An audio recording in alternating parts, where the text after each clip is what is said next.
Jessica in Utah is on to try to tell me how atheism is a privileged position that many people can't take advantage of.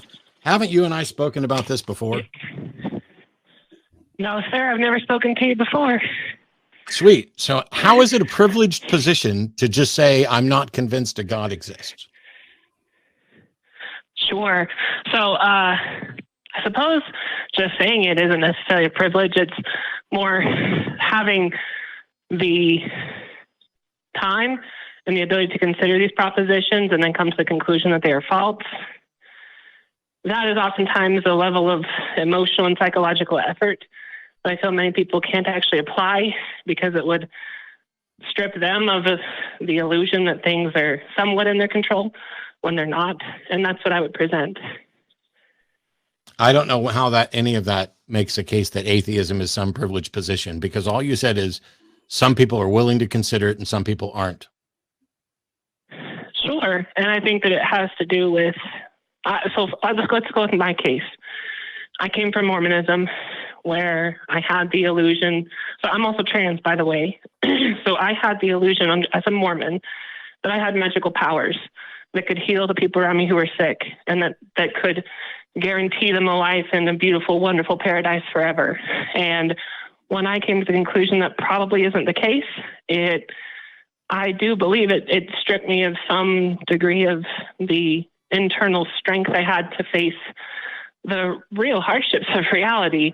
And whether that was a real illusion or, obviously there's no such thing as a real illusion, it was not necessarily true. I'm sorry, but that's just a lot of my strengths. That's just not the way privilege works. To suggest that there's something about atheism that requires one or is advantaged by someone being in a privileged position. Yeah, it's true that if you consider religions and determine that they haven't met their burden of proof, then you will stop believing in magical underpants and things like that. But that's not a position of privilege to consider a question and come to a conclusion. There's nothing about society that privileges a group of people to be atheist. And as long as atheists are the more marginalized, there's very few groups of people who are more marginalized than atheists. Sure. Yeah. I mean, you are a member of at least one group that is definitely more marginalized than atheists, and that's the trans community. But would you argue that being trans is privileged? No, I would not. Yeah. And yet there are some people who would never come out as trans. They're worried about, are they going to be harassed because of their appearance? And so perhaps there are some people who are genetically privileged such that they can be openly trans as opposed to not openly trans. But it would be ridiculous to say that being trans is somehow a privileged position. And I was glad you laughed at it because it's absurd. Right. But I would say, and kind of to come back to the statement of there's a privileged position, relating it to transness, I would say for me, I was not able to get to the place where I could say, no, I'm ready to transition because it costs $10,000 and you need attorneys and you need doctors.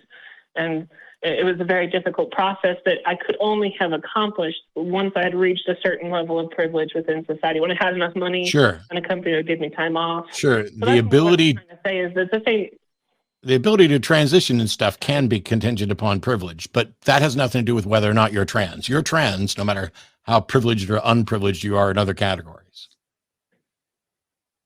That's true. I don't have a rebuttal for that. Yeah.